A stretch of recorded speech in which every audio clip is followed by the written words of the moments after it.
So I feel like the Trump administration is finally figuring out that aligning yourself with Benjamin Netanyahu, while there's definitely some overlap in interests, and I don't think any of this is personal, but when you form an unbreakable alliance with any foreign country, you're likely to get hurt, and American interests are likely to get hurt. And I think it's dawning on them that, if another country, I don't know, decides to move 2 million people by force in the biggest internment mass migration since the Second World War, you don't want to have to take credit for that.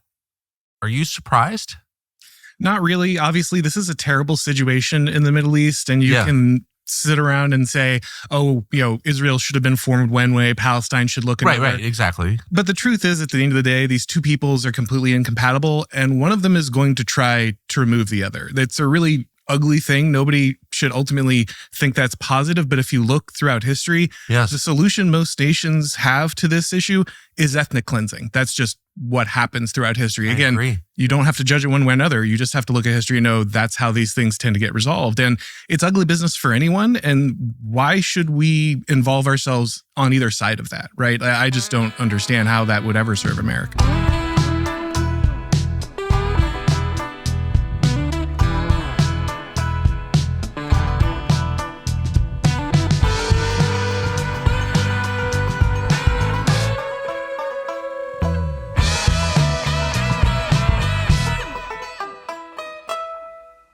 Well, that's exactly right. That's exactly right. Of course this is going to happen. And it's dawned on me slowly. It's like, wait, but what about the 2 million or however many are still alive, people like Palestinians in Gaza? Like, what? Well, we'll just move them somewhere else. What? No one's tried that in 80 years. It didn't work then. Now everyone has an iPhone. It's going to be on video. It's totally immoral and disgusting. But it's also, as you just pointed out, inevitable. Again, it's messy, but it's a historical reality. And if we deny that, then we're going to end up getting caught in this never-ending cycle. The only reason this really hasn't happened, again, one direction or the other, it's not that I think the Palestinians probably wouldn't have a similar solution if they were in the Israelis' shoes. But the only reason this hasn't happened is there has kind of been this international consensus to involve ourselves in what otherwise would be a natural process throughout history.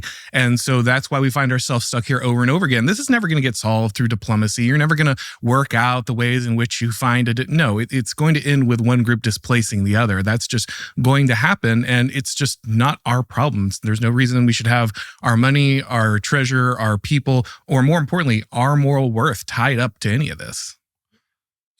But that's kind of the American way, isn't it? I mean, historically, and you've taught history, that the United States forms unbreakable alliances with countries that share its values. That's what we're told. Is that true? No, and that's the most hilarious thing is like over and over again we hear this, oh, don't you care about America? Don't you care about American values?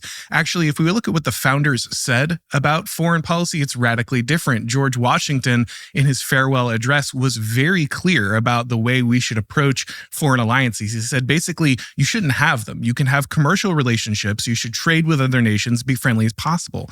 But he says very explicitly, never, ever have a favored nation or a nation that you hate, because either way, it makes you a slave to that nation. And a free nation should be free of foreign influence. He very clearly says that foreign influence is the death of any given republic. And so he says, be very careful about making some nation your favored nation, because the natural dynamic that will happen, and I promise I'm not making any of this up. I'm not like, tailoring this in some way to the current environment. So this, to be clear, this is Washington's farewell address. Right.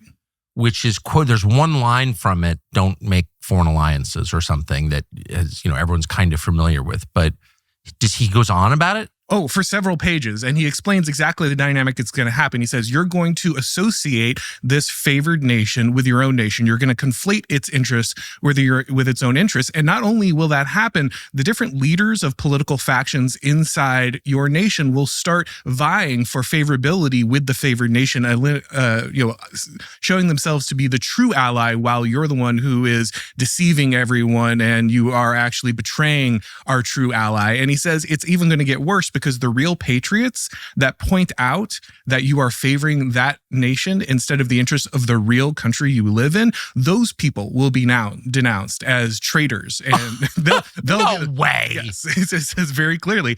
And so he's warned us about everything that we... Washington wrote that?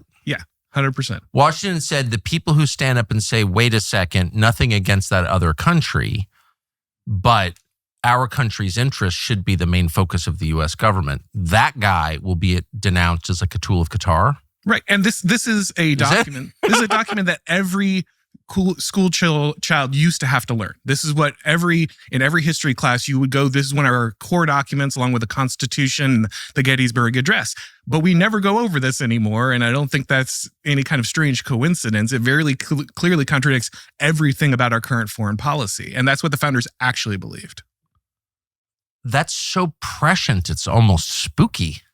It's absolutely amazing when you go back and read the words. You would think he's speaking exactly to the situation we're in now. And of course, you can see this with many places. You can see this with Israel, but you can also see it with Ukraine. Oh, for sure. And it's so strange that the right learned this lesson with Ukraine, right? We all learned that actually this deep state will send us to war, and they don't care about the boys in Appalachia or Texas. And it's not about defending America. We all recognize that when the Biden administration was calling us, Putin puppets because we didn't want to send blood and treasure to Ukraine.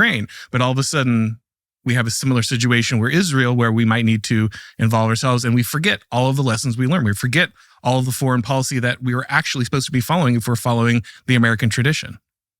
That's amazing. When did that fall out of the curriculum, do you think? It's a great question. I have never had it as something when I was a history teacher that was required reading. I went through it because I thought it was something important for students to understand. But as a necessary part or mandatory part of the curriculum, it was never there. Maybe a short excerpt. I mean, it's only a 30-page thing, but we're not allowed to have students actually look at any kind of primary sources anymore, because one of the nasty things that happens when you look at old books that were written before, say, 1945, is you determine that the world is actually very different and that there's something very radical and modern that's happened. That's why we don't read primary sources, because then we might actually know some history. Anything written pre-Second World War has a completely different tone that you can feel, even if they're not saying, even if the document itself doesn't say anything that is particularly radical to the modern sensibility, the way that it's written, the sort of freedom of expression, you realize how much censorship and self-censorship exists post-war when you read it. I mean, it's like, read a Lothrop Stoddard book, for example. It's amazing that people wrote stuff like that. It's also the amount of historical context. Everyone knew the language of the old world. They understood that they were connected to a chain of tradition, and everything that they spoke about was deeply seated in that context. If you go back and read Hobbes's Leviathan, even though he's making an argument for secular government, 9/10 of it is couched in biblical language. It's nothing but biblical references, and he makes casual references to very complex theological issues that he assumes everyone is familiar with. And this is the exact same thing you see with the founders, whether it be in the Federalist Papers or Washington's farewell address. These are men who are deeply built into a very specific tradition and understand everything about the world inside of that. And we just don't see that anymore. Now, when we look at history, it's all these little blocks of carefully managed narrative. It has no connection to the actual lives lived by our ancestors. Well, I don't think we have ancestors as a nation, right? I mean, what percentage of the population has an ancestor who fought in the Civil War? Yeah, they're increasingly very few. And that's actually a huge problem as we face these issues coming with deportations. A lot of people are asking, okay, we understand mass deportations for illegals. We get that. But what about legal immigrants? How does that work? Who is an American ultimately, right? And that's really going to be the question of our age. We're transitioning from a moment where identity globally was very ideological, right? You're either communist or you're capitalist. You're with one empire or another, you're first world or second world.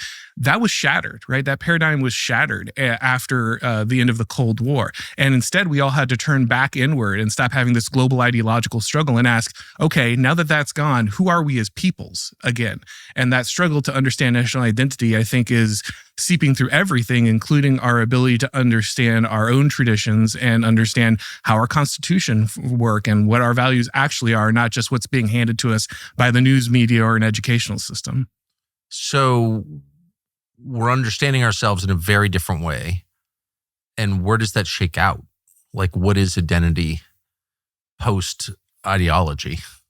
Well, the most traditional understanding of identity is a collection of many different factors, including language, religion, people, place, heritage, tradition, folkways, history. These things were all the different aspects that made up human society until we needed to create these supranational organizations run by managerial elites that didn't have any connection to these individual places. And that's why we see over and over again our different world governments desperately trying to erode the particular nature of peoples. If you look at the UK right now, they're completely destroying any free speech tradition. They're completely destroying any Anglo understanding of rights. And they're all doing it in the name of creating this multicultural society that England never had in the first place.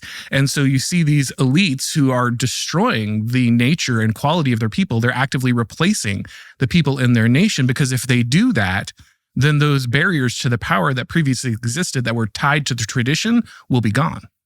We did an interview with a woman called Casey Means. She's a Stanford-educated surgeon and really one of the most remarkable people I have ever met. In the interview, she explained how the food that we eat, produced by huge food companies, big food, in conjunction with pharma, is destroying our health, making this a weak and sick country. The levels of chronic disease are beyond belief. What Casey Means, who we've not stopped thinking about ever since, is the co-founder of a healthcare technology company called Levels. And we are proud to announce today that we are partnering with Levels. And by proud, I mean sincerely proud. Levels is a really interesting company and a great product. It gives you insight into what's going on inside your body, your metabolic health. It helps you understand how the food that you're eating, the things that you're doing every single day are affecting your body in real time. And you don't think about it. You have no idea what you're putting in your mouth, and you have no idea what it's doing to your body. But over time, you feel weak and tired and spacey, and over an even longer period of time, you can get really sick. So it's worth knowing what the food you eat is doing to you. The Levels app works with something called a continuous glucose monitor, a CGM. You can get one as part of the plan, or you can bring your own. It doesn't matter. But the bottom line is big tech, big pharma, and big food combine together to form an incredibly malevolent force, pumping you full of garbage, unhealthy food with artificial sugars, and hurting you and hurting the entire country. So with Levels, you'll be able to see immediately what all of this is doing to you. You get access to real-time personalized data, and that's a critical step to changing your behavior. Those of us who like Oreos can tell you firsthand. This isn't talking to your doctor at an annual physical, looking backwards about things you did in the past. This is up to the second information on how your body is responding to different foods and activities, the things that give you stress, your sleep, et cetera, et cetera. It's easy to use. It gives you powerful, personalized health data, and then you can make much better choices about how you feel. And over time, it'll have a huge effect.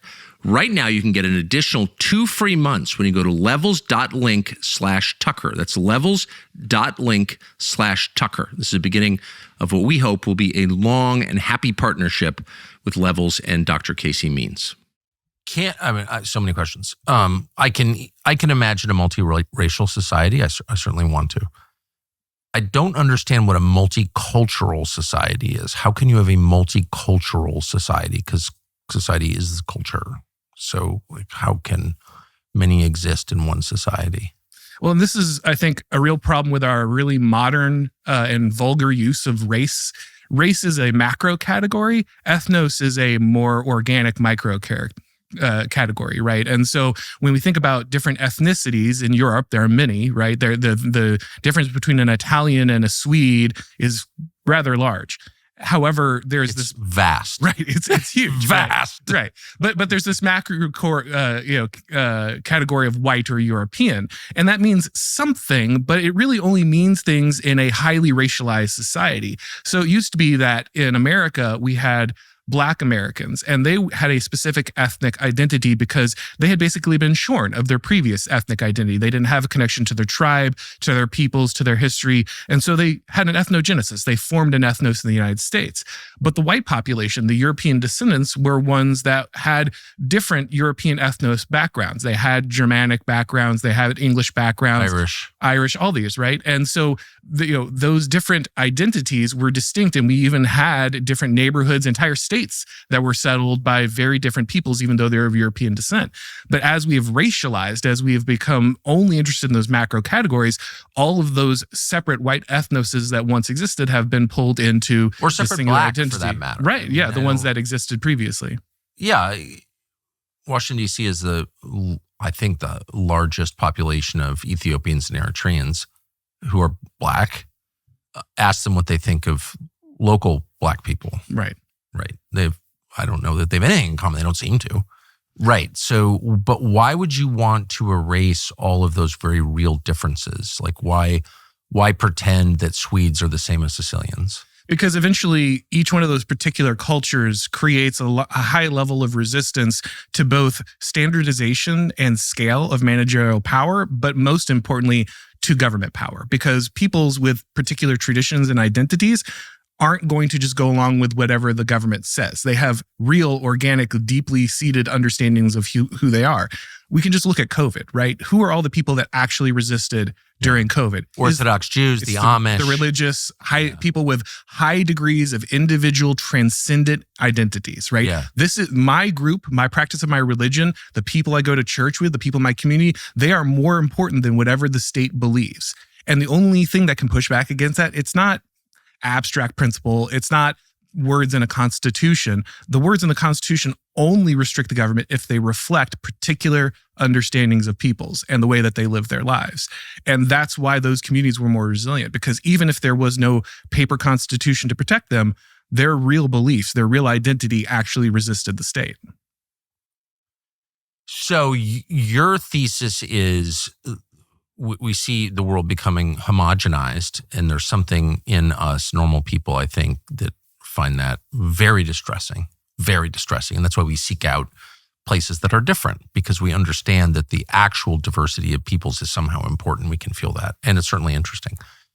But there are huge forces pushing against it, leveling forces. Everyone's the same attitude, same sports, same food. And your thesis is that's on purpose. It's not natural. And it's a power grab by governments. Well, I think the better way to understand this is by a managerial class. They're certainly part of the government, but a big change has happened, especially after the Industrial Revolution. We used to have statesmen, right? And these were people who had to make very real and decisive decisions. They had to use a lot of wisdom, to be very prudent. They had to use discernment. We were very reliant on their ability to lead. What has happened over time is that we've found that that is a very inconsistent way to produce results. And so the best way is to remove human agency from decision making. And when we do that, we can increase the level of scale at which we can produce results in government and business and weapons manufacturing and everything else.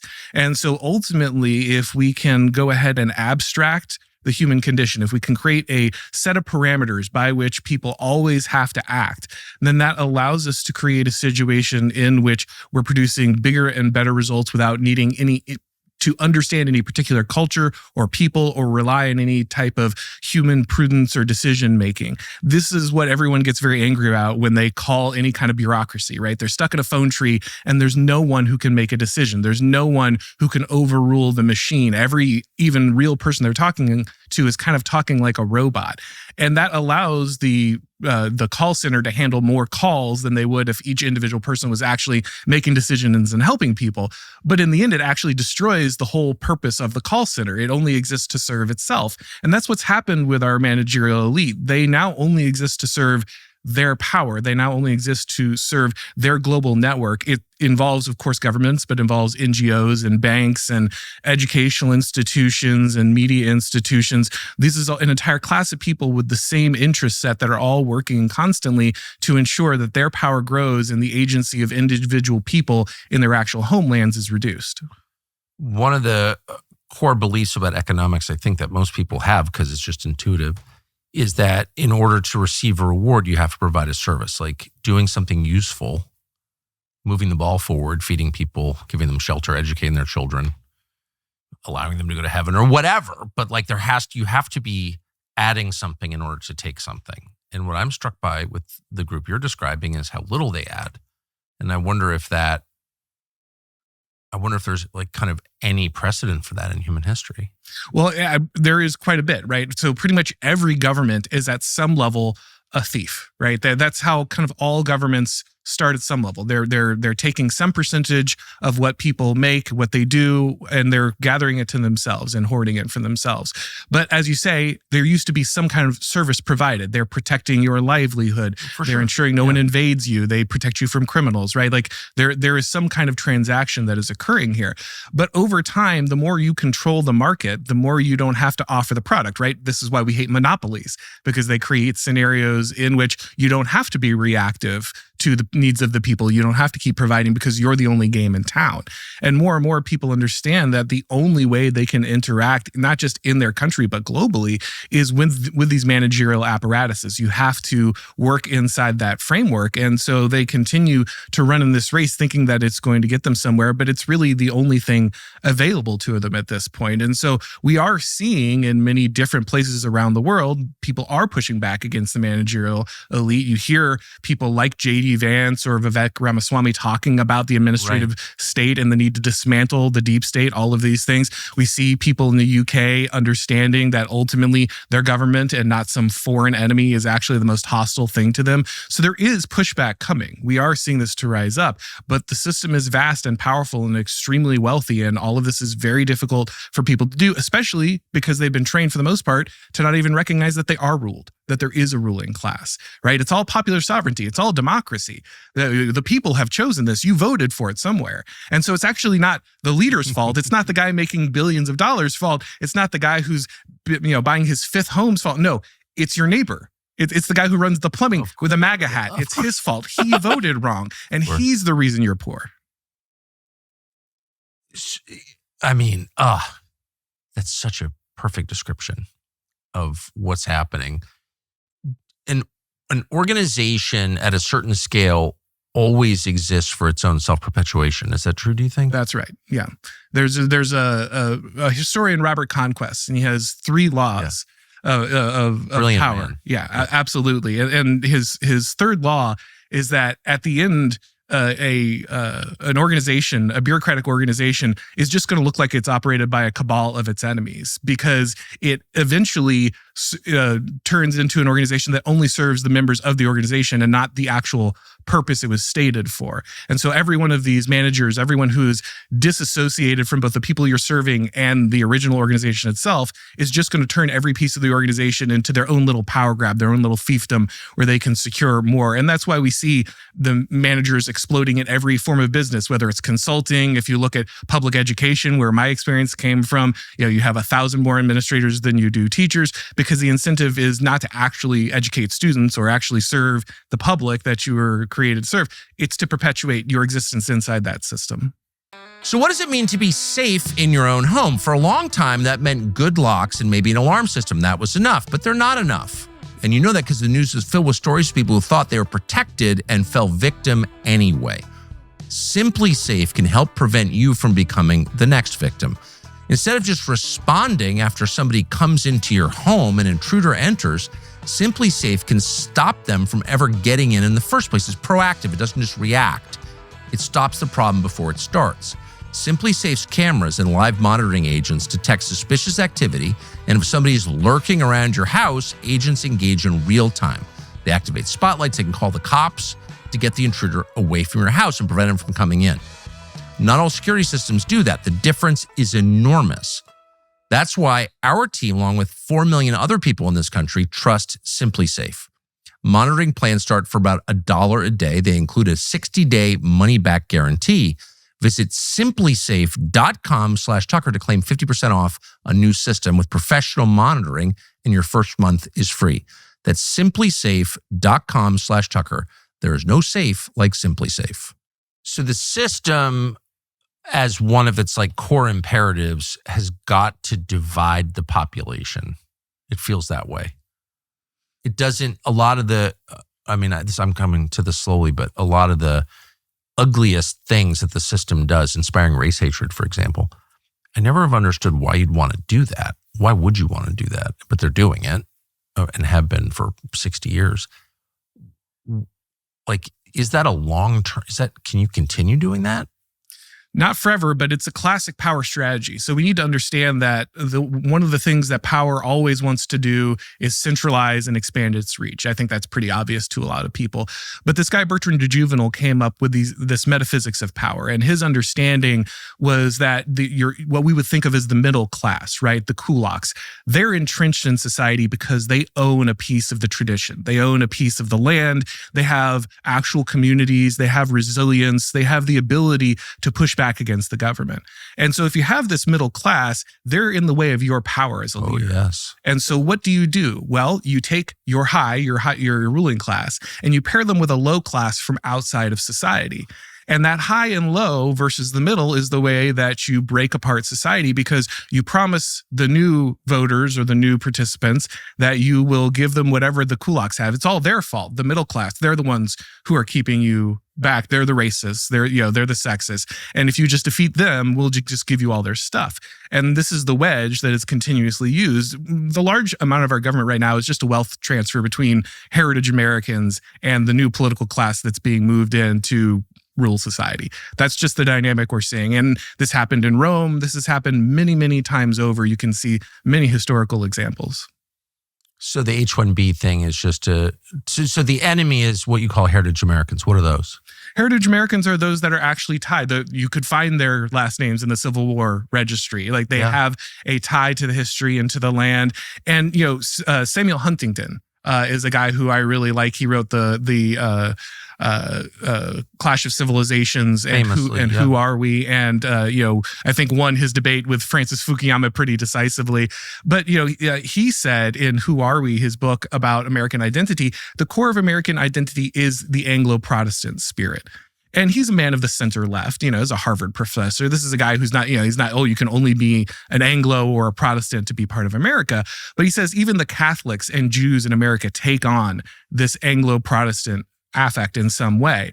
And so you have to have this majority culture for people to assimilate to. And so when we're talking about a heritage American, we're either talking about someone who is tied specifically to that tradition, or someone who has come here and has been here for generations, but understands that they are conforming to that way of being, that's the core of society. And what is that way? Can you describe the Anglo-Protestant worldview? I mean, obviously, we could spend entire books on that, and that has been done. Well, it's almost never mentioned. It's true, yeah. And which I think is interesting, because those are the people who founded the country and set up every system that we're benefiting from now, from our economic and political systems, or have been benefiting from, maybe not anymore, but those are the founders. It was 100% Anglo-Protestant, like 100%. Right. So why don't we ever mention that culture? Because we're very terrified of the idea that ideas are particular to cultures and peoples. That sounds very scary in old world. It's true. Of course it's true. It's obviously true. And we know that because now we laugh whenever we try to export democracy to Afghanistan or something, right? Well, I know it from traveling a lot. Right, exactly. I go to different countries and I don't hate their cultures or ideas at all. I don't have to live under them. I'm just visiting. I think they're really interesting, but they're very different because the people are different, inherently different. Yes. And when you change the people, you change the culture, which is why our Western governments are so busy trying to replace those populations. Yeah, when you change the population, you change the country. You change the country, and you change the principles that it's going to be founded on. We look at the Declaration of Independence, and it says we hold these truths to be self-evident. If you go to Afghanistan, are the truths of the Constitution self-evident to them? No. Of course not. Because when they said self-evident, they meant to people in our tradition, to us. To the people who descended us, who share our values, who speak our language, who speak, the type of heritage that we understand. That's where that comes from. Again, it doesn't mean that other people can't be grafted into that and absorb that. But the idea of a purely propositional nation that is in no way tied to a culture or a people, but is entirely a collection of abstract things agreed to in some social contract before society even began, is just ridiculous. And it's not the way the Constitution was even understood when it was written. Our founders said very famously that the Constitution is for a moral and religious people. They had a particular understanding of how we would have to live our lives and what that would look like if we were going to be able to live under the republic that they erected. All true. I interrupted you with my outburst of rage when I asked you what exactly are the presupposition. What's the nature of this Anglo-Protestant culture that founded this country. I think this is where people get a lot of the ideas of a decent amount of individualism. This has always been a key part of it. Also, restrained government, the idea that government would be limited is something tied to the Magna Carta, right? Like, yes, they had became a constitutional monarchy, but we can see a direct line from what the English were doing with their set of government and the way that we understand our society. The idea that free speech is something sacred, that the individual conscience and the practice of religion is something that needs to be maintained. These are all core values that when you actually look in other societies, they don't look the same. Free speech in Germany does not look the same. There's no Slavic society, and I love Slavic societies, just being honest. They're great, but they don't see free speech as a foundational God-given right. They just don't. Right. And they're whiter than I am. So it's not, it is like, it's much, that is to your very smart point about lumping all these different, very distinct cultures into the white group eliminates differences that we should be thinking about. Right? Yeah, absolutely. Even inside European cultures, vastly different traditions. Closer, perhaps, than, say, someone in Eastern Asia, but still very, very different from place to place. And the fact that we've just kind of melted that all down into this, binary or between a couple few races, as if that's like the complete understanding of who peoples are and how they live their lives, is just silly. And again, I think that serves the purpose of really just melting down culture in general, right? Like, it looks like race is very divisive identity politics, right? Which to some degree it is. But the reason it feels so divisive, the reason it feels so unnatural, is it's thoroughly unrooted from actual organic ways of being. It's completely removed from the things that make your life better when you have a holistic identity. It's just this rough collection of hatred for people who happen to have a different skin color, which doesn't get you anywhere good. Smart. So smart. Can you have a continent-sized country with hundreds of millions of people in it with completely distinct cultures with totally different assumptions about things like natural rights? To some extent, if you want to operate as an empire. And I think this is the crossroads that America is at. If you talk to Americans, the Democrat side will say, well, we're a democracy. And then Republicans will say, well, no, of course not. We're a republic. That's very different. If you ask them what the difference is, they won't be able to really explain it. No, they never can. There's a representative somewhere. They get all huffy, but they have no idea what they're and the real difference is that republics have self-government because the body politic sees itself as being a necessary participant on a regular basis, that the individual sees himself as needing to cultivate a certain amount of virtue and individuality that allows for a level of self-governance that otherwise doesn't exist. And so the fact that the Republican type of government requires this type of virtue means it has to stay relatively small. And this isn't something I just made up. You can see this in Aristotle or Machiavelli or the founding fathers. They understood that scale was a very dangerous component of government forms, and that if you created this vast empire, even a continent-sized empire, much less a world empire, that was going to radically change the way that you had to govern. And we have continued to expand our imperial ambitions as the United States, but have never addressed the impact it's been having on our governance. And this is why so many people feel like the people they elect don't run the government. Of course they don't, because you don't live in a republic anymore. You live in an empire. And the empire has a large amount of machinery that hums right under the surface, and it's constantly serving its own interests on a regular basis. Some people will call this the deep state. I wrote a book called The Total State because I think that really encapsulates a far wider understanding of the managerial elite and the power they hold. They're not just in the unelected bureaucracy, but they're in the media, they're in financial institutions, they're in education, all of these different things that manipulate our public opinion. And really, the ability to manipulate public opinion has become the one skill necessary to govern at this point, because we switch from this idea that we have a specific people ruled in a particular way through virtue in a republic, and instead have understood that just the mass will is the only thing that matters. And what's great at manipulating the mass will? Mass media. You may have noticed this is a great country with bad food. Our food supply is rotten. It didn't used to be this way. Take chips, for example. You may recall a time when crushing a bag of chips didn't make you feel hungover, like you couldn't get out of bed the next day. And the change, of course, is chemicals. There's all kinds of crap they're putting in this food that should not be in your body. Seed oils, for example. Now, even one serving of your standard American chip brand can make you feel bloated, fat, totally passive, and out of it. But there is a better way. It's called Masa chips. They're delicious. Got a whole garage full of them. They're healthy, they taste great, and they have 3 simple ingredients: corn, salt, and 100% grass-fed beef tallow. No garbage, no seed oils. What a relief, and you feel the difference when you eat them, as we often do. Snacking on Masa chips is not like eating the garbage that you buy at convenience stores. You feel satisfied, light, energetic, not sluggish. Tens of thousands of happy people eat Masa chips. It's endorsed by people who understand health. It's well worth a try. Go to Masa, M-A-S-A, chips.com/Tucker. Use the code Tucker for 25% off your first order. That's masachips.com, Tucker. Code Tucker for 25% off your first order. Highly recommended. So the idea that media would be a bulwark against government overreach, that it would be a sort of watchdog acting on behalf of the population, they're too busy to know what their government's doing. The media is going to do it for them. That whole notion is like absurd. The media is a participant in this system. And what's funny is, again, if you look at the American tradition, if you just look at the people writing inside of the American tradition, they describe exactly this process and how it's going to take place. John C. Calhoun, Vice President of the United States, served in multiple cabinets.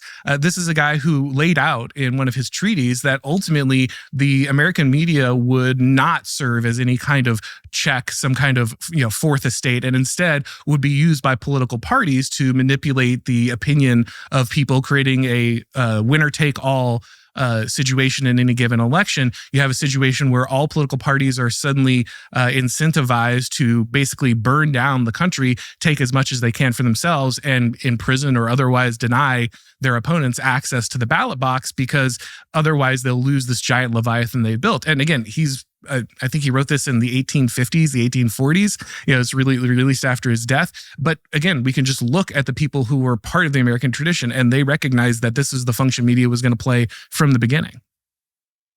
It does seem like we're moving toward dictatorship. And I'm not pointing at any one political leader or party even.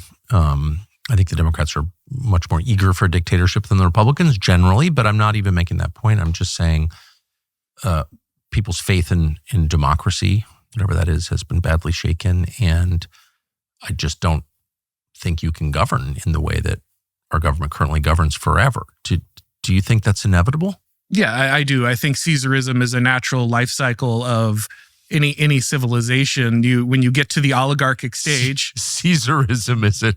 Oh, it's so smart. This is this guy. Oswald Spengler talked about the life cycles of civilizations, and after the age of money power, after the age of oligarchy, the only thing that can cut through the Gordian knot of this vast, sprawling bureaucracy built on money is a strongman. That's what he predicts in any given age. Obviously, that's not the Anglo understanding, right? No. It's definitely not the way that you want to see. Let me speak for all Anglos when I say we're very opposed to that. Right. But if you aren't careful, if you don't understand how and why money powers come to dominate your society and created this rule of the oligarchs, people will cry out for that. Well, the only thing more powerful than money is violence. Right. So that just kind of that simple. Yes. So if you reach a stage where money determines everything, which is where we definitely are now, we are in the age of oligarchs, and the people want some say, there's kind of like no other option, is there? No, and that's why you see them fall behind, leaders like this very, very easily, right? And so you have a very precarious situation right now. We're at a very important crossroads in the United States. It's very rare that a nation decides to scale back its empire voluntarily. It doesn't happen very often. And we have to consider whether we think that's worth avoiding the current track we're on, because there is a cost to scaling down empire, to be clear. Being the world hegemon has amazing benefits for you in theory. It has more benefits for your ruling class, and eventually it's going to destroy your population. But in the short term, the benefits is that always true? Large. The empire always destroys the population. I believe that to be the case. It can be longer, it can be shorter, but over time we see this over and over again. Again, we can look at the classic example of Rome. It continues to expand its borders. A guy like Hadrian tries to pin it back inside, but eventually they end up just giving citizenship to everyone. Caracal expands it to the entire empire in the hopes that this will eventually bring the identity of the empire back and get people to fight for it. And instead, what happens is they just keep importing Gauls until Gauls more or less just take over the empire. They take over every important aspect of it. So again, a pattern that we see over and over again. It's very hard for empires not to do that. Why were they so successful within the empire? Well, they were the only people who weren't tamed anymore. I was about to say. So it was a testosterone thing. Yeah, it really is. We need to import our own barbarians to fight off the barbarians because the people themselves are no longer willing to fight. And this is a key aspect of republics again. No, just like this record is on repeat. It's crazy. If you go back to the Federalist Papers, you can see Hamilton telling people, look, I know you're scared about standing armies because we all know that standing armies are a detriment to free republics. So if you want us to not have a standing army, you need to turn over control of all of your different militias to us so that we can protect the United States without it. It was understood that being part of a republic meant being a soldier. Service actually did guarantee citizenship. It was the idea that your willingness to stand and defend what was yours was what made you a citizen worthy of contributing and voting and being part of the body politic. Again, Aristotle said the citizen is he who is armed. Machiavelli said you should never have mercenaries. You should never have paid standing armies. Instead, you should always have a militia. This is a core part of your identity as a republic. And the minute the people are no longer willing to fight and have to contract their fighting out somewhere else, the republic is done. So the republic is done. The country's not done. The republic just becomes an empire. That's what you're saying. So then and we're there. So what's the life cycle of empire typically? A lot of people think it's very short. Some people will cite the 250 year mark. But the one thing that is for sure is that these complex systems always reach a point of marginal utility that is just collapsing. They can no longer squeeze enough power, enough wealth, enough influence out of increasing one more rank of the complexity of their societies, conquering one more area, adding one more complex system. And so you're just waiting for the Tower of Babel to fall. I think this is honestly a very deeply biblical pattern that repeats itself over and over again. We try to unite all of humanity under these imperial ambitions. And in our hubris, we're scattered back to our natural state as peoples. But the process is always brutal. So there's no happy ending for empire. There's those that, can walk away to some extent, but you look at what the British have done. Yes, they, in some extent, passed their empire on to us. But what does that cost them? Almost everything, right? Everything. Yeah. It looks like they lost a war. The most degraded people in the world. Right. And so, the question is there a happy escape? And I'm not sure what the answer to that question is. I think to some degree, the answer is a return to a localism that can actually reinvigorate the communities that cultivate virtue and create Republican governance in the first place. But do we have the will to do that voluntarily? Do we have the will to walk away from the centralization of power? I don't think that we do. Okay. So you said this is the moment, which is without many precedents in history, where we are voluntarily trying to scale back the empire. Clearly, that's what Trump's election was about. Right. And there are costs to that. What are the costs? Well, a large amount of that is going to be global influence, right? If we're not in charge of an area, someone else might be. And that also means that we're not imposing our standards and our understandings on the way that global commerce and all of these things should be affected. We're not controlling the diplomatic situation or the military deployment of foreign nations through our influence. And that can have large economic impacts. I mean, our entire dollar is based on being the global reserve currency. Yes. Withdrawing away from something like that is devastating. We are deeply dependent on this global system. We are as dependent on it as the system is on us at this point. And so untangling it is very messy business. A lot of the things that we'd have to sacrifice, cheap labor, global, the global hegemony, the idea that we don't constantly have the ability to reach in and affect every international situation and dictate its outcome. Those are things our elites are unwilling to do. And we've already seen that in a place like Ukraine, right? Where we just came off of COVID. It's very clear that the ruling class had spent a large amount of their capital deceiving the world. And yet they immediately went right back into another conflict because, well, Russia's not allowed to conduct any business without the United States being involved in it. Now, if I was Ukrainian, I'd hate Russia. I have no particular love for what's happening there. Right. But the idea that we would immediately jump in and try to dictate the terms of that conflict is a hubris that can only be tied to the idea that as the global empire, we have the right to tell you somewhere in the middle of Eastern Europe how we should actually be conducting a war like this. So what's the model for a society? So clearly this isn't working. It's chilling your description of this historical pattern, which clearly we're reliving yet again. But if you could start from scratch, like what is the ideal form of government? What is the ideal nation? Can you have a nation this big? Can it stay sovereign? Can it stay focused on its own people? I mean, is that possible? Well, the key, I think, is really understanding that this shouldn't be ideological. One of my favorite thinkers, Joseph de Maistre, said that every people gets the government that they deserve, that ultimately there is a correct form of governance, but it is different for different peoples. And so we can't look at one exact abstract idea of how government should run and say, we'll just force that down on everybody. Again, we've seen the failure of that with liberal democracy across the world. And so the key is really the organic cultivation of the way that your people live. Again, the Anglo-Protestant understanding of authority is very radically different than, say, the Chinese one throughout history. And so what would be the correct way for us to live is very different from the Chinese, and that's okay. They don't have to, and that's okay, system, right?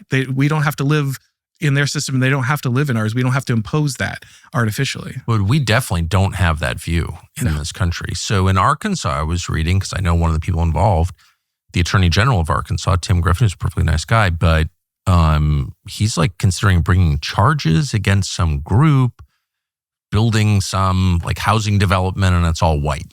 And that's like a threat somehow to everyone else. There's no allegation they've done anything against anyone. Just yet another indicator that our like core beliefs as a country circa 2025 anyway are that, everyone has to live in exactly the same way, whether they want to or not.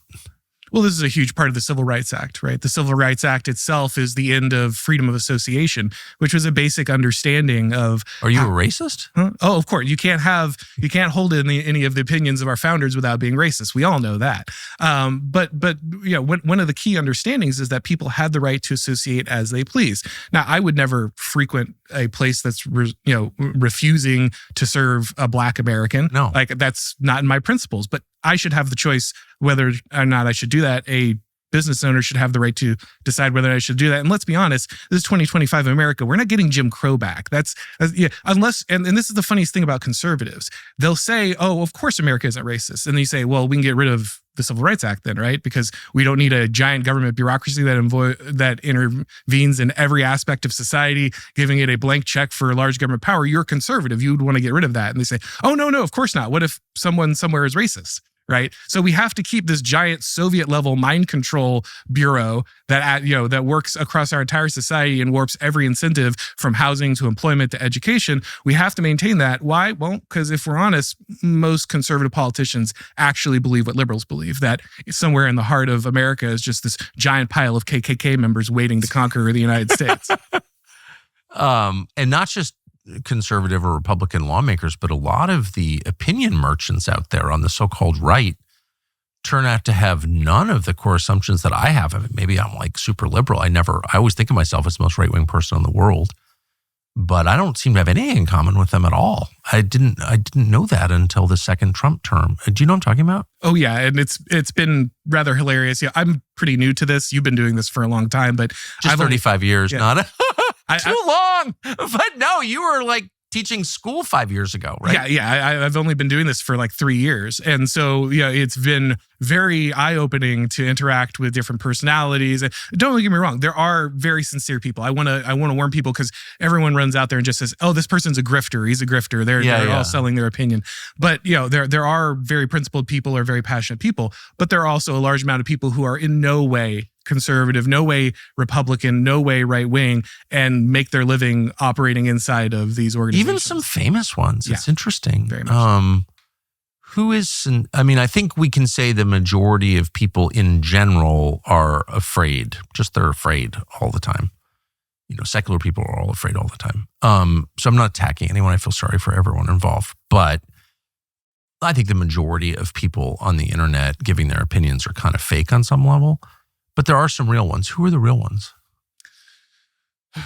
Who are the real ones? That's, I guess personally, I spend a lot more time in spheres that are off the beaten path. Yeah. And so I think that there are some, people out there that maybe don't have massive,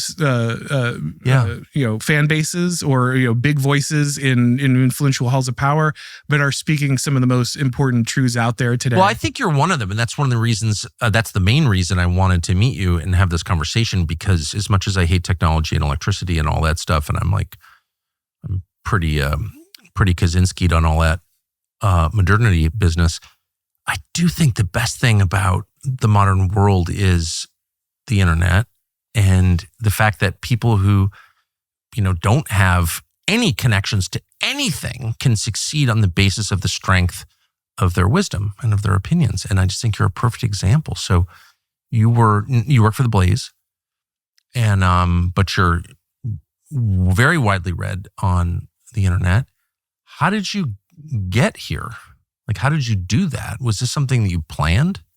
Not at all. I mean, I've always been very interested in politics. I got a political science degree in college, and I worked on a few campaigns, but there just wasn't much going on there. And so I ended up falling into being a local reporter for a while. I covered news and crime, or politics and crime. And then I worked as a teacher, for a long time. But when COVID struck— High school teacher. Public school. Public school, yeah. And when COVID hit, I had all the opinions you'd expect from a talk radio conservative listening to Dennis Prager and Sean Hannity and these guys. And then when I watched, the churches were closed and the strip clubs were open, and you couldn't go see a dying loved one in the hospital, but Democrats could riot in the streets and burn down your neighborhood. And nobody did anything, right? Like, this is, I've been told my whole life by conservatives, this is what the Second Amendment's for, right? Like, the government has closed the churches, guys. We are across the Rubicon. And I thought I was going crazy, because all of the people who had been spouting all of this my whole life were like, well, no, you're probably fine. We got to figure out how to work. And I just realized, okay, the Constitution is not stopping any of this. So I need to understand why. And so I started reading a lot of political theory outside of the mainstream. I read this guy, Curtis Yarvin. He just started writing under his real name, used to be Mencius Mulbug. And he had a bunch of other, authors that I needed to understand. And the more I read that, the more I wanted to share what was going on. And so this is just in your spare time. Yeah. And so that's kind of how I started tweeting and, putting out material and writing. So it's just pure citizen. Like, you don't really know anybody. You're just reading this stuff and coming to your own conclusions, and then you start tweeting them out. And the next thing you know, you're doing it full time and you have a big following. Yeah, I think it's a situation where there are a lot of really important thinkers. And, to be clear, I'm just standing on the shoulder of giants, guys like Samuel Francis and Joe Sobran and Pat Buchanan and Paul Gottfried, who were sitting in the wilderness for decades and decades. And that's why I think the conservative movement was so intellectually impoverished for so long. We forced all of our brightest minds into the wilderness because they kept saying things that didn't jive with kind of a neocon agenda, and they had to be driven from polite society. And nobody said anything. And at the center of so much of that was William F. Buckley Jr., who, I think had good qualities for sure. I'm not, it was awfully nice to me, I will say. So I don't hate the guy or anything, but in retrospect, I mean, he really served one meaningful role in his life, which was to keep a certain variety of nationalism out of the conservative canon. Yeah, I think we can see this over and over again. I mean, you even think of a guy like Russell Kirk, right? Wrote The Conservative Mind, one of the intellectual giants defining the movement. and more or less got canceled because he made one too many jokes about the capital of the United States being in Tel Aviv. Like that's all it took for you to get shoved off. You can have this monumental career and this critical position, and you can, no longer be allowed in polite society, no longer get invited to the right dinners if you have, the wrong opinions. It feels like things are changing fast. Do you feel that? Absolutely. Where are they going? They're going to go to a lot of interesting places. As you pointed out, the news sphere, and more importantly, the narrative sphere, has disintermediated, right? We're no longer completely reliant on a couple news channels and a couple big newspapers. And, at first, the right really liked this because it meant that they could get around, the left-wing control of all of these critical centers. But now people on the right are getting panicked because their narratives are also breaking down. They can no longer, you can't use the National Review and a couple of think tanks in DC to kind of dictate how people understand the world. I don't even criticize National Review. I feel, it's like so, I don't think people even know what it is, do they? No one my age at this point, no. No. So they're panicked, like Meghan McCain's all upset that people are saying things are just she's never heard before. But I feel like people like that are irrelevant now. Or maybe I'm just hoping that's true. No, I think that's increasingly the case. Again, I can't think of anyone who isn't paid in the Beltway, who is under 50, who cares what any of those people think. Right. And so I think we're really going through a generational switch. I think the tail end of the boomer generation is still very much tied to the conservative institutions. They've had that, cultural foxhole mentality for a long time, and they see those people as their champions. But I think everyone behind them recognizes that, hey, I followed these, platitudes for decades and they never did anything for me. And you know what I want to conserve? The ability of my family to have children. Amen. Amen. I completely agree. I've reduced my whole life down to that. That's it. That's my worldview. Can my kids have kids and live in this beautiful place called America? Will it still be beautiful? Will it be all low-income housing? No. You know what I mean? Yeah. I think more and more the message that we don't live in an economic zone, but an actual nation is really resonating with people. Yes. We successfully somehow turned the right wing into the party of just disposable culture, disposable identities, disposable people. Who cares if the trade policy revolutionizes your town and gets rid of all the jobs and everyone gets hooked on drugs? At least the free market won, right? No, I don't care. I care about my neighbor. I care about my family. I care about the community that we've built for generations. I shouldn't have to pick up my entire life and the many, many generations of social fabric that exists there to go move somewhere else every time you decide it's slightly cheaper to make something in China. That's not the way, that's not a conservative way to understand our society. And I think that's why you're seeing all of these institutions lose their power, because ultimately what people really care about preserving is the American people, the American way of life, the tradition and existence of the people around them. And I don't think you can sell them the idea that like infinite foreign labor is worth taking a bunch of cruises at the end of your life and then making sure your kids can't own a home. Like those things are no longer something that actually sells to, I think, the coming generations. No, I think they're rejecting it with real hostility. Yeah. Do they believe in democracy? Do they believe the current system can ever improve the country? I think at this point, democracy is just a shibboleth. I don't think it really means a whole lot to people. No. It's, what is our democracy? It's throwing the major candidate of the Republican Party in jail. That's democracy. That's how we protect our democracy, right? What does that phrase even mean at this point? I think people are ready for a government that cares about them, elites that care about them, elites who know that they're ruling and know that they have an obligation to a specific group and are no longer just, using these people as pieces of exchange. So it sounds like what you think, not to put words in your mouth, but what you think is being rejected or going away is a fundamentally theoretical understanding of politics in the world that is just not satisfying. In the end, it doesn't serve anybody except for the people peddling the lie. What we're going to be staring down, or living through, is an understanding of the world that's like much more practical and real. Like, are you improving my life? If you're not, leave. Yeah, again, this is where we understand that the core, the foundation of politics is really patronage. What can you, the ruling class, those in charge, what kind of life can you provide for us? What can you protect? What are you doing? A very direct relationship, not abstractly. Are you signing a piece of paper, a treaty somewhere, in Western Europe that will theoretically secure my right to? No. What can the person next to me have children? Can the guy down the street take his kids to church, send them to school without worrying about whether they'll be shot? Is that an option? Because that matters to me way more than the idea that you're defending democracy in Ukraine. Exactly. But it was interesting. I remember watching Biden, who obviously was, an elderly man who didn't have his full faculties and all that. But I still detected like sincerity on his face when he talked about Zelensky and his heroism and how he was Churchill and this is the fight of our lives. Democracy once again triumphs over darkness. Like he really seemed to mean it. I thought that was real. Like the emotion coming out. Do you remember any of these pressers? I still like the boomer brain always reverts to the most tired cliche. Why is that? Well, I think they came into the world at a time where America more or less conquered the world. And when America conquered the world, we received all the benefits of empire. And so they think of themselves, and we started as a country that rejected empire, right? That's our entire foundation. Yes. We led a revolution against an empire because we had the right to be governed by our peers, by those elites that are part of our society and not across an ocean.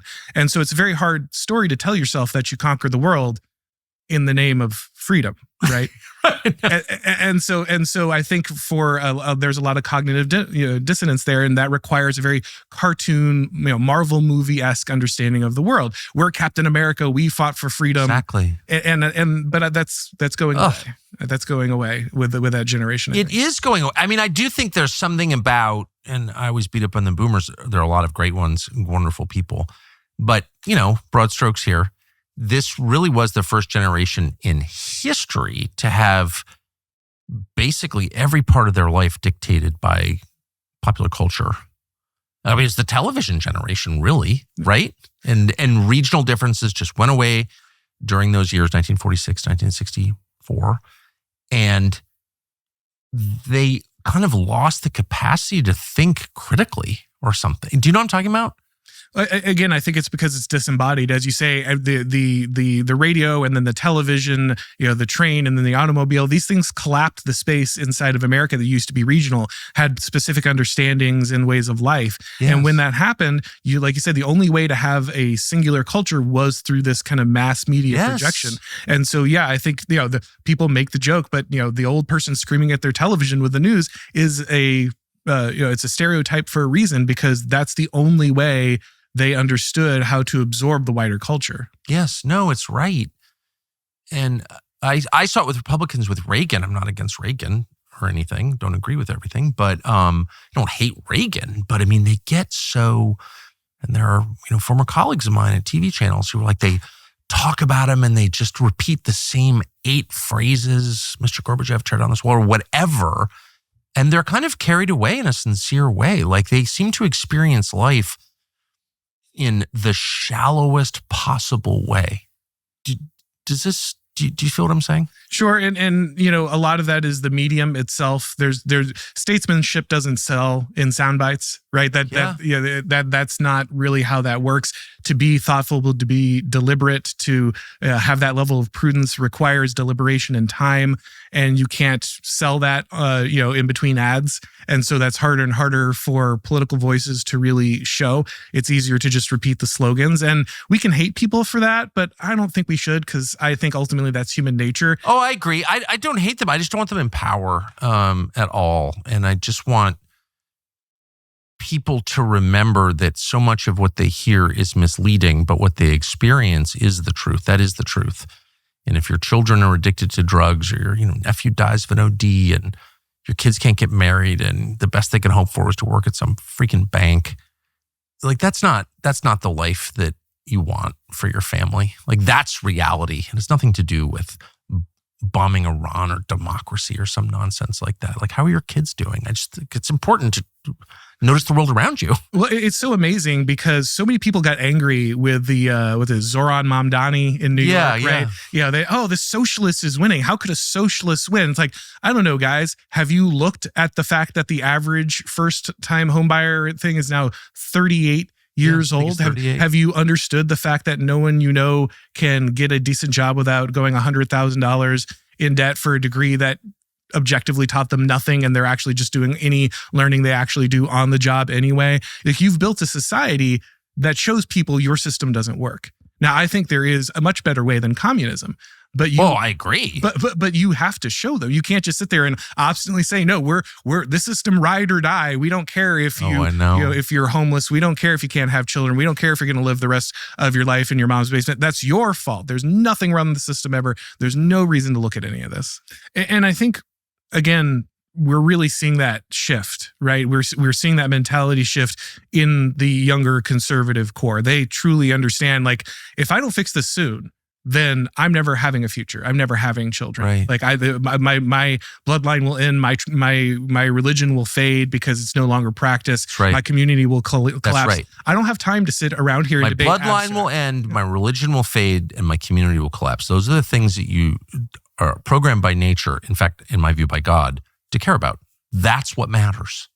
Absolutely. And the idea that we almost never talk about any of this, that any discussion on any of these ideas is completely, deeply forbidden. Then what are you trying to do to our society? I think it becomes pretty clear. Well, of course, they're trying to eliminate it. Right. Right. And that would include, like, my whole family. So no, how radical are young people getting? More radical by the day.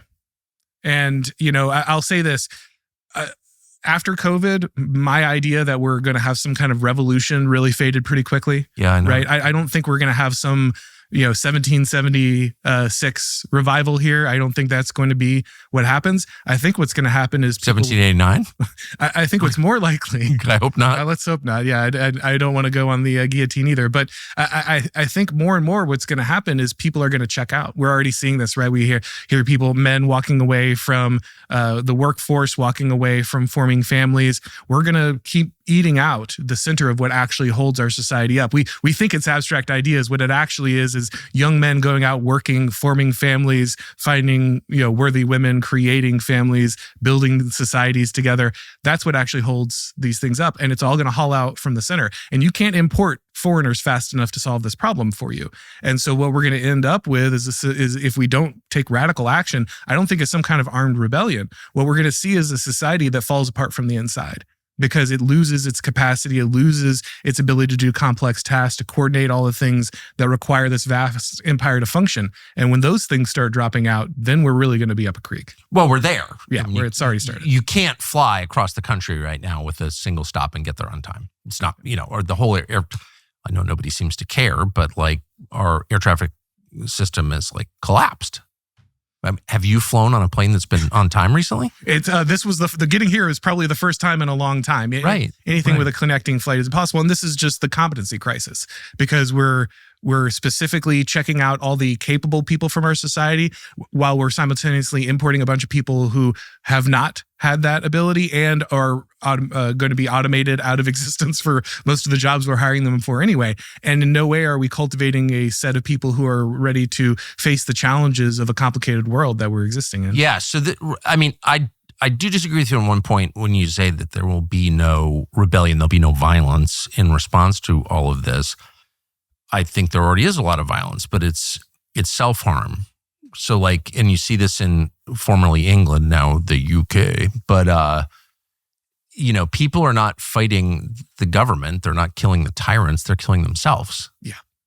Well, that's the beauty of importing factionalism into your society. The factions can fight each other, not you. Again, right. But I'm saying the native population, the indigenous population of that island has decided to just kill itself. Yes. And then that's been the horrible tragedy, is it either resigns itself to something terrible, or like you said, they just turn on each other. They never blame the people in charge. But again, that's the beauty of democracy. There's always another level at which there's another voter. There's someone else. There's some other faction. You just didn't, select the correct people. It's never actually the people who are benefiting, making money, off of your misery. So democracy is like a perfect way to dodge responsibility for your crimes, is what you're saying? It's an incredible pressure release valve when done. And again, I do think that small-scale Republican government can work. We have seen that work. I think that was initially the intention of the United States and how it operated. But mass democracy, the idea that, look what they're doing in the UK. They just unilaterally expanded the franchise to 16-year-olds. Why? What's the purpose for doing that? Pakistanis. Well, yes, the younger population coming through. Also, they know they can control those people easier. This is a younger population who's going to be more susceptible to mass media and manipulation, and it's going to increase their control over that country. It's not a democracy, or more properly labeled a republic, in the sense of a smaller group of people, all who have a serious investment in society and have a proven track record of taking care of their community. Instead, it's just literally anyone with a telephone or a television. That's all that matters. So democracy's come to the end, is what you're saying. We will continue to have elections. We will continue to go through it, but it's increasingly a ghost dance. It's increasingly a dead form of something that actually doesn't impact our society. Are you familiar with the ghost dance? Yes, I am. Okay. So one of the saddest stories in American history. Really. Yeah, this is how you got the massacre. Can you tell it? Sure, of course. There was this idea, of course, for many Indian tribes, that they were communing with spirits when they went through a particular dance, that this was going to bring the power of their ancestors, and that was going to help them to reclaim their land. And this was at the end of the Indian Wars. This is after they lost. Yeah, this is after the Indians had lost the majority, had been forced on reservations, continually over and over again. But the idea is they could reconnect with the spirit of their society by going through this ritual, and their ancestors would protect them. And they actually all gathered together, mainly the Lakota tribe. And when the U.S. Army was sent to respond to this gathering, they performed the ghost dance, thinking that this would protect them from the bullets of the soldiers. And instead, you got the massacre at Wounded Knee. And this is in many ways what we are doing with liberal democracy now. We keep going through the motions. There's a democracy. We vote. We do this, and this will change society. This will fundamentally change the way things work. But over and over, we just keep running into these hail of bullets, because the thing we're using, the power that we're trying to leverage, the power of the republic that existed at the founding, it's no longer connected to the actual rules here. We're people turning a steering wheel or mashing a gas pedal on a car without an engine. And at this point, the question of the Trump administration is, can you make America work like a republic again? Is that even possible anymore? I think they're trying. I think they're actually trying by stripping away much of the bureaucracy, attempting to take direct action whenever possible to improve the lives of Americans. But they're running into every possible barrier you can imagine, legal, cultural, everything. And so I think that they're going to have to overcome a massive barrier if they want to attempt to return us to that system. And I'm not sure that they can. So if democracy is as kind of desiccated and useless and fake as you described, then nothing that fake can last. It's going to be replaced by a new system. What will that system be, and what will we call it? There's a lot of people, and I think there's probably some truth to this, who think that we're all converging on the Chinese system. That ultimately the thing that allows for hegemons to operate globe spanning, or at least large regional powers to operate at the scale we're looking at in an advanced society like our own, is a kind of soft totalitarianism. Requires it, right, is what you're saying. You can't actually run a country this big unless you're totalitarian. This is a systems issue. And again, we like to, some things are virtue issues, some things are principle issues, but some things are just system issues. Can you describe what that means? When we're looking at different political forms, they have limitations. And like we said, with the Republic, in the Republican tradition, everyone from Aristotle to our founding fathers recognized that scale is an issue. And that if you try to run your large empire as a republic, you're going to run into issues very quickly. It's going to start to come apart.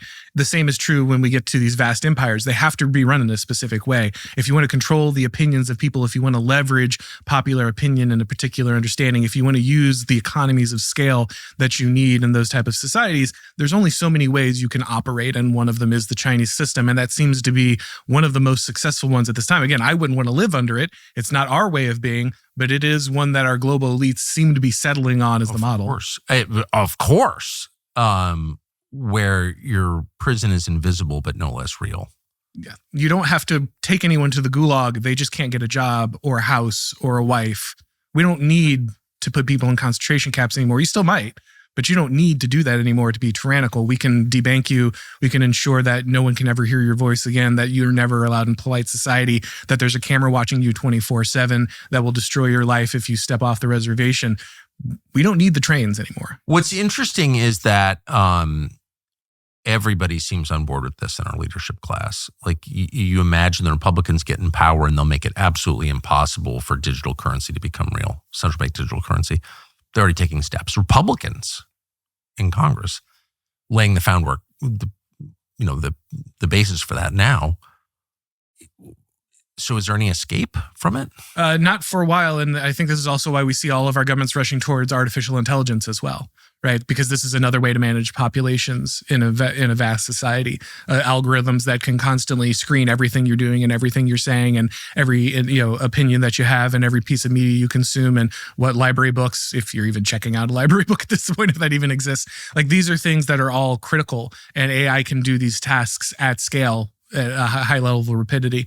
And so I think that all of our technology is increasingly, a lot of people have said that American technological revolution will free us from this. But honestly, every piece of technology that, as we understand it right now, is most usefully deployed by the regime as a way to control people, as a way to exert their power. Well, I don't think anyone's pretending otherwise. For all the talk of how, AI is going to change the future, which clearly it will, there's almost no description of the upside for the average person. Like no one even bothers to tell the guy making $100,000 a year how this is going to make his life better.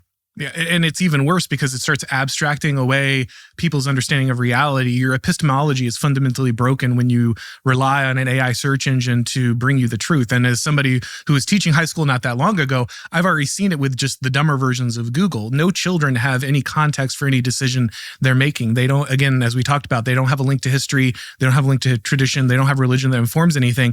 All the knowledge they have is what's delivered to them digitally in that search. That's what they believe to be authoritative in every area. And so when you see that over and over again, you realize the individual is going to have no decision-making power because they don't even have organic experiences in real life to draw knowledge from. All they have is the digital world that's been served to them through AI.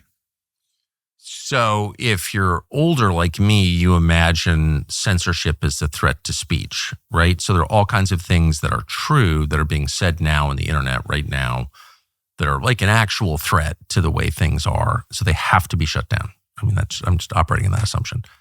And they will be shut down, but they won't be censored. They'll be overwhelmed by AI. That's my guess. One of the things you can do is just flood the zone. You can flood the signal so that there's no way to pick out the truth from the vast amount of information that's flowing over you, or you can curate the environment properly through AI on a consistent basis to where people don't even realize that the environment's being curated in the first place. Either way, as you say, you don't have to do hard censorship. The information's out there somewhere if you're one of those radical extremists who is thinking for yourself and looking into any of this stuff. But for the vast majority of people who are never going to put that kind of effort into it, that's not the way they're going to see the world. That's not how they're going to receive information.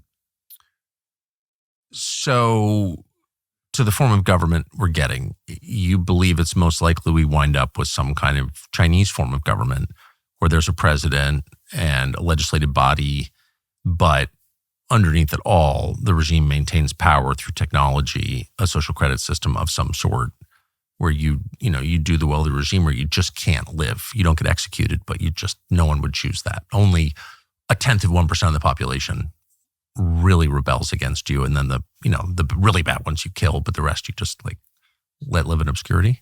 I mean, I don't think that's coming. I think that's here, right? How does that not describe the society we have currently, where people are regularly debanked, where they do have their entire lives destroyed by the social credit system on a regular basis? We haven't formalized many of these things in the United States yet, but we've been building this type of soft power for generations. It's very clear that this is how our oligarchy intends to rule us and does rule us on a regular basis. Again, I don't think it's as severe as it is in China. I think we have more time before we get past the point of no return. But I think we're well into our era of being ruled by this kind of technocratic, omnipresent state. Then so here's the contradiction at the heart of your description. If you're saying that the ruling bureaucratic class maintains power by sowing chaos and division in the society, anarcho-tyranny, but if they have so much control, why do they need to do that? Why not have an orderly, the upside of a totalitarian society is order. It's not worth it. It's always bad, right? Or it's a violation of my principles, but at least there was no crime in the Soviet Union, or less, right? Well, I think the reason that they create the chaos is that this allows them ultimately to avoid the formation in any of the bonds that would push back against them. Of course. Right. But if their technological superiority is so profound, if you can't buy a plane ticket if you disagree with them, and we're clearly moving toward that, then TSA. George W. Bush does not get, as much as he's reviled, and he is, he's not reviled enough. Create TSA? Sorry, I'm a prisoner to my outrage. But if they already have all this power, which they do, the tyrants, why not have an orderly society too? Well, they're still, as you point out, not entirely in control of the scenario. We're not quite there yet, right? There's still a good amount. I mean, Americans, whether they deployed them or not during COVID, are still in control of a vast amount of guns. There's still a ghost of federalism in our system. There is a level of obstruction that can be brought by, localities and states and these kind of things. There is still a narrative factor involved also in our political formula. A political formula is the way in which your rulers justify their power. In China, their political narrative is very different. But the United States, it is built on this idea of we are a free society. We are a society that, at the very least, allows you every libertine desire that you have, right? And as much sodomy as you want. Right, exactly, yeah. Not the right to live where you want, next to the people you want to. No right to form a religious community, but the freedom of sodomy for sure. Yeah. Freedom to purchase a small child if you'd like. However, that and some are availing themselves of the opportunity. Some conservatives. However, if that's what you want to call Dave Rubin's conservative? Like, what is conservative about Dave Rubin? He left the left, right? Which is kind of the classic. How did he leave the left? He seems squarely there to me. This is the line we hear over and over again that, I jumped away from the identity politics stuff, except, when it attacks any of my identities, that kind of thing. Dave Rubin seemed, and Barry Weiss too, seem like the main purveyors of identity politics in the world that I live in. Yeah, How have they left the left? There is one type of identity politics that is resoundingly celebrated on the right. Not by me. Right. I don't like identity politics. I don't either, but there is one that is sacred. Tough shit. I'm against it. So all identity politics. So, when I start lecturing about how you're not allowed to, criticize Northern Europeans or something, Episcopalians, then you'll know that I'm every bit as bad as Dave Rubin, but I'm not there yet. Anyway, at some point when the regime decides, actually, we're against crime and we do have to have real borders, and we care about drugs and we don't want the society to collapse completely, that's when you'll know they have complete totalitarian control. Or they recognize that the utility of destroying the country is coming to an end. That's what I'm saying. That's what I'm saying. Because at that point, they'll feel like, okay, we own this completely, so why wreck it? It's our house now. Yes. And this is how again, this is the classic principle of actually how you get a king, right? Because they're generationally invested in the well-being of the land they're ruling, the people they're ruling, and they have the power to control the outcomes there. So if you actually care about that, if you're actually going to benefit, why not invest your control in actually producing a better population? I completely agree. Feudalism is so much better than what we have now, because at least in feudalism, the leader is vested in the prosperity of the people he rules. Right. If all your serfs die, you starve. Yeah, there's a true incentive to care for those people. Now, again, that also exists in a republic if properly managed. But as we've noted, we're well beyond the requirements that even our founders laid out for a functional Republican government. And so what options are left? As we said, at this scale, empire is more or less the only option. And then the question is, do you want some kind of autocracy? Do you want some kind of disembodied ruling council? Those really quickly become your options when you're entering into that kind of society. Can I ask so you've said that the options are the empire continues to expand or we pull back the empire. Right. What about status quo, which is always my preferred option anyway, just in life? Why does the empire need to keep acquiring and controlling? Why isn't it enough to say we're this awesome empire, we're great, we're awesome? And we don't need to manage every little thing, but we're in control of our hemisphere and Japan and South Korea, and that's just great. Why do we need to control Yemen too? It's the natural hubris, I think, of any elites. Again, I think there are large incentives of scale when it comes to the managerial elite. But then again, as we've discussed, there's also, I think, a lot of people who, when you're the global hegemon, they want to influence the United States and use it for their own purposes. And so if you've got this 1,000-pound gorilla in the room, you want it fighting your enemies, right? And so there's a high degree of investment by different powers and peoples in wielding the United States as a weapon, not for the interests of our people or what would benefit us or even our empire, but what would benefit those individuals and the nations that they're associated with.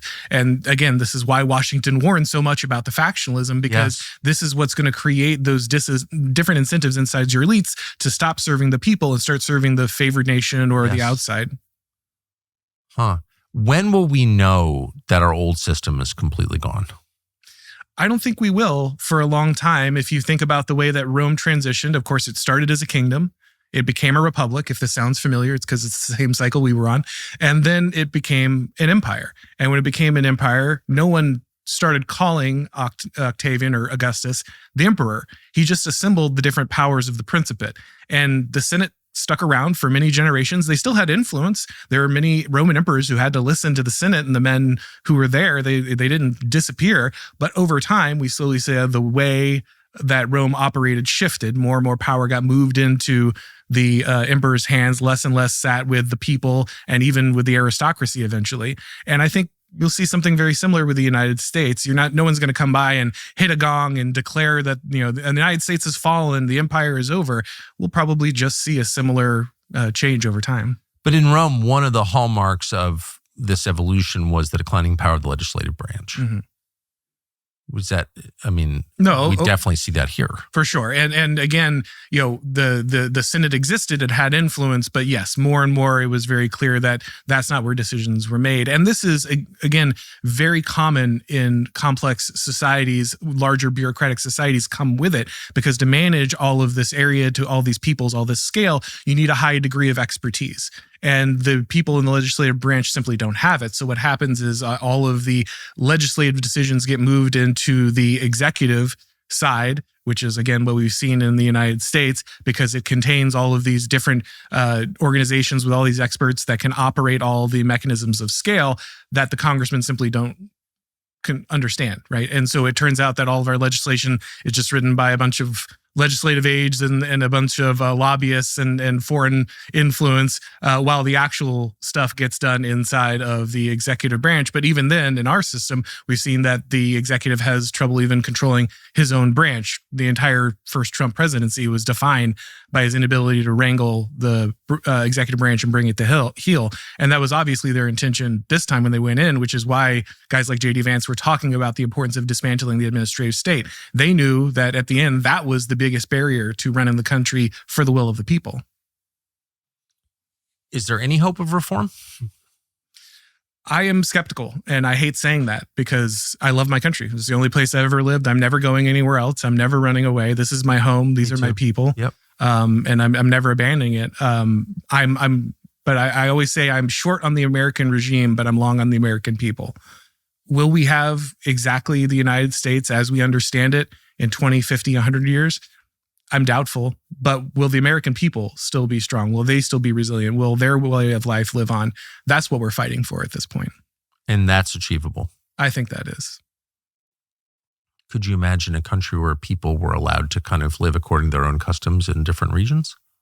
Yeah, and we've seen this again. This is a classic model of, even the American understanding originally was federalist, right? This is how we overcame so many of our different cultures or understandings, even when we were simply a few colonies, because we knew that actually those states had their own way of doing things, and we didn't need to reach in and manipulate them at every given time. But unfortunately, the story of the United States is the story of the erosion of those rights, right? We destroyed the 10th Amendment, the 14th Amendment completely, and incorporation doctrine radically changed the way that we understand the different rights of our states. Obviously, the Civil War and the inability of a state to leave had its own implications for how a region can be governed. So there are, even in our own history, real examples of how we can have individual customs and individual ways of being even inside our society.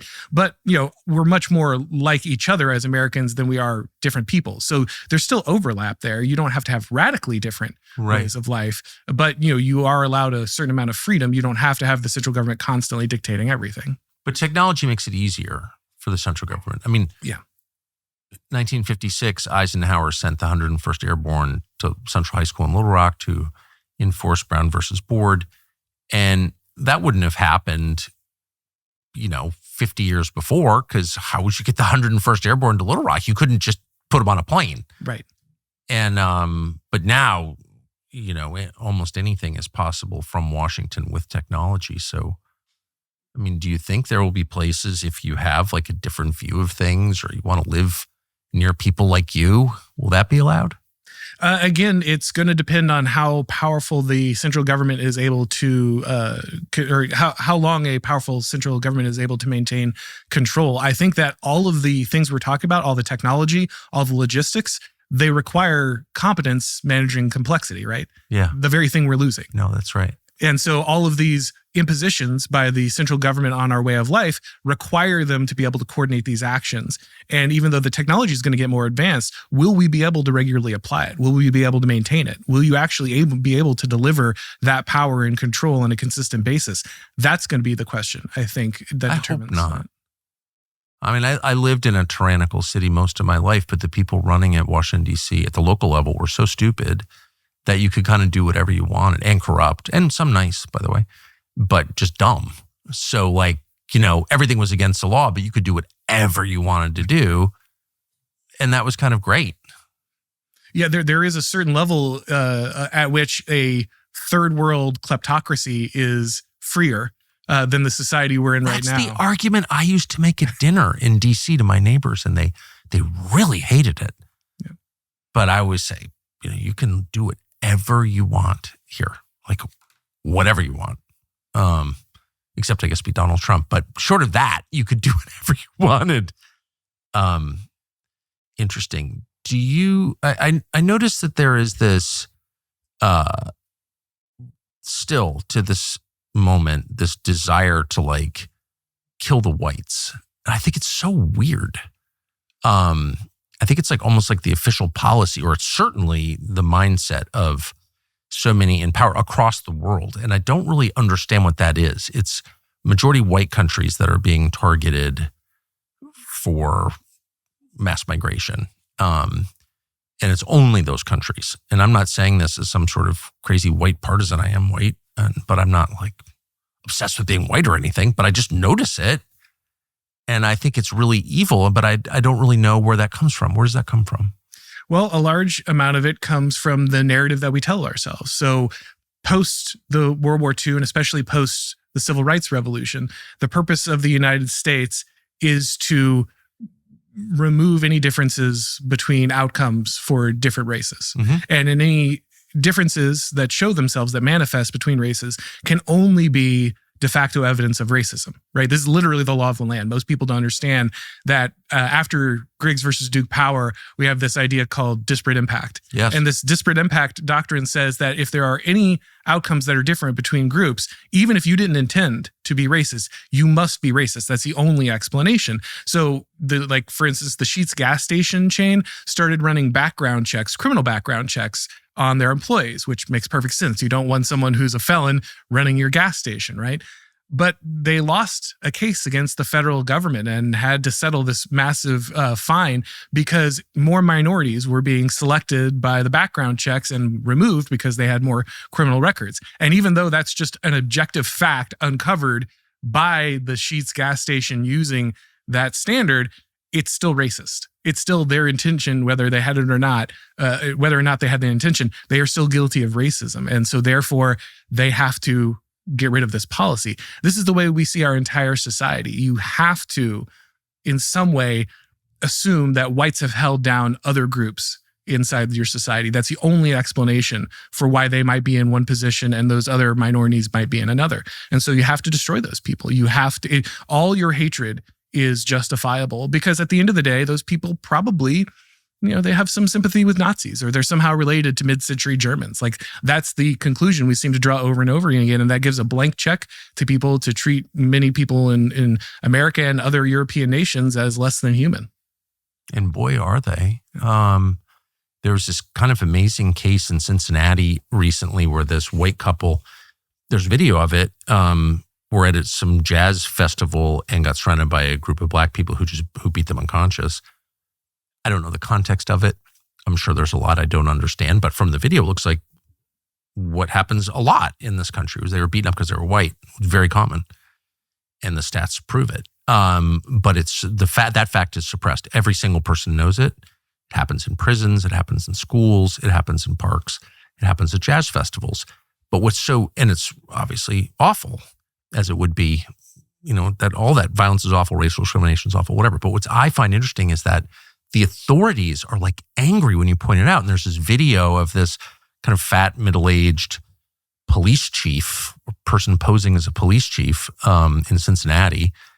We don't have any police chiefs who seem like they could actually be beat cops, I noticed. They're all like pathetic. And this woman she's angry and she's, lecturing, when you talk about this, it's disinformation. And like, there's no mention at all that these people seem to be targeted for their race. Even if they weren't, even if it was a colorblind crime, they're lying unconscious on the ground. She's not mad about that.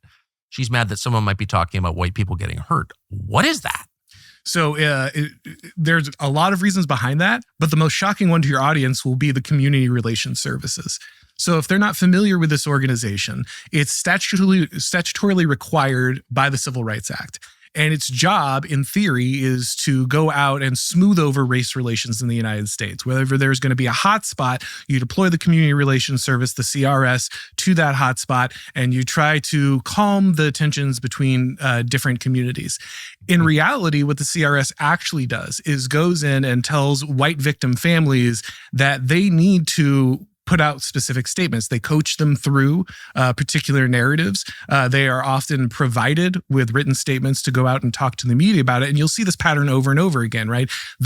Usually it's an elderly father figure if the father isn't available. Yes. They come out, they tell a story about how their child was great, the one that was killed, and that ultimately we should be focusing on the greatness of that child and that person who was killed and not the violence that occurred. We don't want to create division by focusing on the crime itself. And please respect my family at this time by focusing on the mourning victim and not on why this happened, what actually took place. Let's not focusing on those details. None of that is an accident. That was a department created by the government. They they stage managed the entire Trayvon Martin incident. These people have been involved in a lot of different... But they're targeting a specific group, and that group is whites. Yes.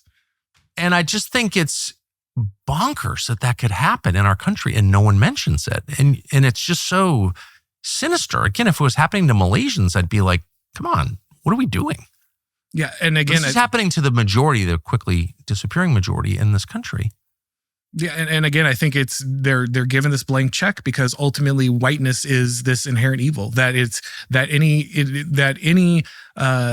any disparity can only exist because white people did it to you and you're constantly a victim of it. And so any violence you bring against them is allowed. And this is what creates that anarcho-tyranny dynamic, because especially the Democratic Party, but to some extent even the Republican Party, has created a blank check for certain groups inside our society to wield violence as they see fit. And the police for instance, that police chief, she's not there to prevent the violence against that white couple. Of course not. She's there to prevent you from preventing violence against that white couple. Exactly. That's the actual purpose she serves.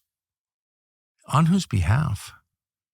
Well, again, I think it's not a mistake. I think this is something... It's definitely not a mistake. It's everywhere. Yeah, and it's in every country. It's in Australia, New Zealand, Canada, UK, US.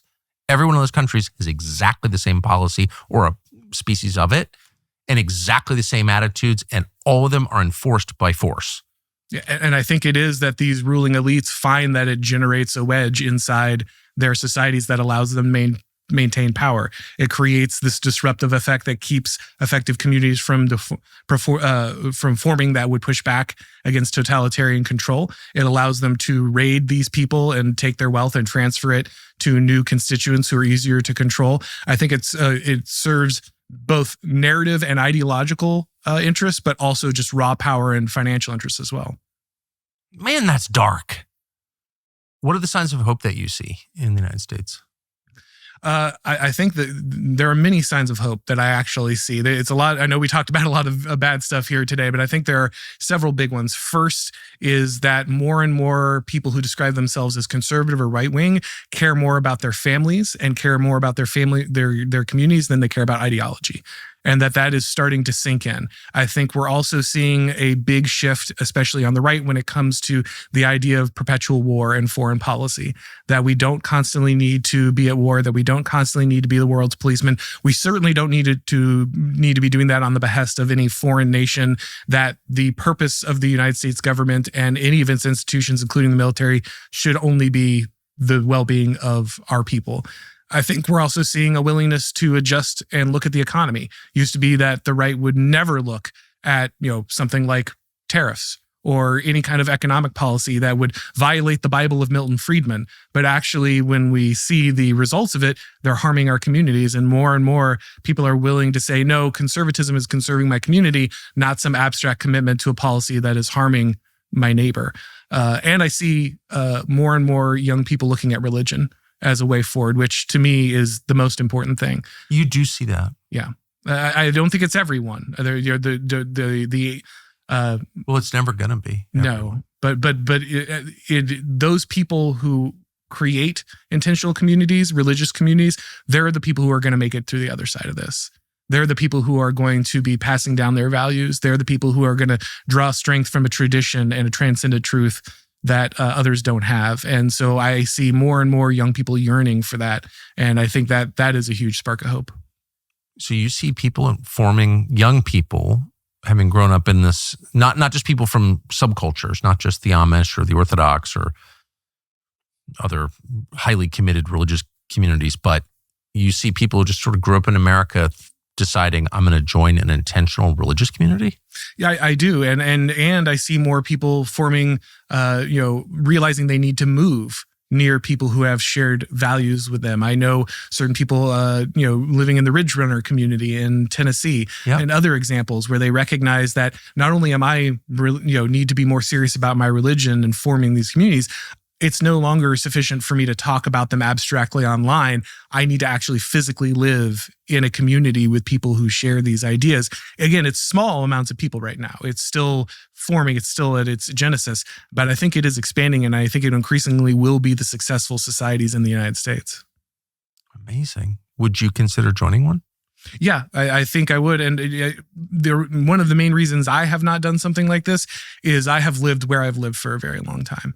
And I think that you have a certain duty when you have that history and you've already built that community to work to save your community first. Eventually, there is probably a panic button where, okay, I've got to get my family out of here because things are too bad or too difficult. Luckily, I live in a community that's nowhere near that issue. And because I've lived there for so long, I would rather build that up and invest in that rather than shred that and try to build it somewhere else. But for many people, they don't even have that already. And so for them, the moving is the easy decision. But what if you got a job in private equity in Woodside? Would you go? Well, the beauty now is that even if you have one of these jobs, it's all remote, right? There's no reason for us to have to live like this anymore. We don't have to cram ourselves into these horrific urban areas to pursue certain career options at this point. That's one of the few upsides of the technological downside we've been talking about. You can actually just puck up and move across the country and live somewhere else and work in a different field. You don't have to be geographically locked into your particular industry. Of people under 30, how many do you know who have liberal, circa 2020 liberal attitudes? No, they're radicalizing in one direction or the other, right? That's what we're seeing is the mass polarization. Either they're getting very right-wing or very left-wing. And what is, I know what right-wing looks like, and I approve in general. But what does left-wing look like? You're seeing a lot more people deeply invest in kind of the trans or polyamorous relationships. They completely throw off old social structures. They detach from any form of religion that's they're going to try to tie them to any tradition. You see them get economically radical. Again, this is why Mom Donnie is more more successful than he would be otherwise. And you see them really getting aggressively attacking the idea of any kind of classic American or European connected identity. That becomes a very passionate part of who they are.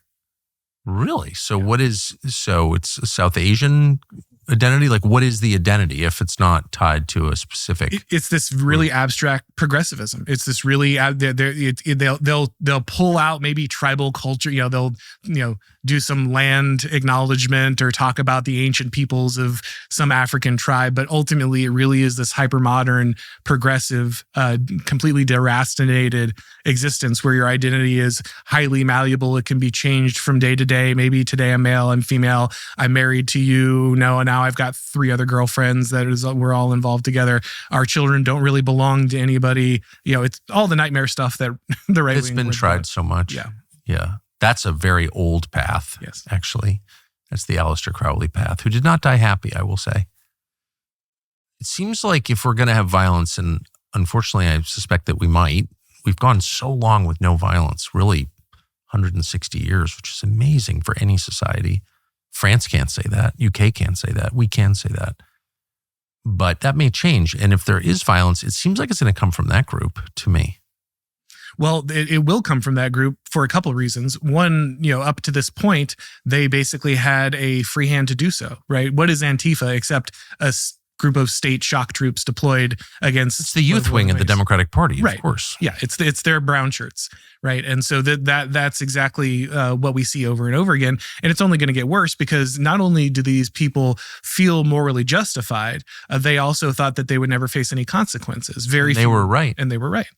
And so if violence is going to come from anywhere, it's going to come from the people who have a blank check to do it. How will you respond to that? I mean, direct violence against, family or probably, I will end it immediately. Of course, yeah. That's our duty. And that's, I think, intentionally why people are forming communities where they are moving to places where they know they can trust their neighbor to stand by them when a mob comes. Do I live in an area where my sheriff is going to arrest me for stopping a mob from attacking my family? Those are the decisions that people are making right now. I live in Florida, where a lot of people moved after COVID, and in no small part because they wanted to live in a state where they were next to the people who would stand against government tyranny in one way or another when it came. And that's just as true of violence. You never stop violence just by yourself. If that kind of thing comes, you're going to need a community to stand with you. On that hopeful note, thank you. Thank you. So it turns out that YouTube is suppressing this show. On one level, that's not surprising. That's what they do. But on another level, it's shocking. With everything that's going on in the world right now, all the change taking place in our economy and our politics, with the wars we're on the cusp of fighting right now, Google has decided you should have less information rather than more. And that is totally wrong. It's immoral. What can you do about it? Well, we could whine about it. That's a waste of time. We're not in charge of Google. Or we could find a way around it, a way that you could actually get information that is true, not intentionally deceptive. The way to do that on YouTube, we think, is to subscribe to our channel. Subscribe. Hit the little bell icon to be notified when we upload and share this video. That way you'll have a much higher chance of hearing actual news and information. So we hope that you'll do that.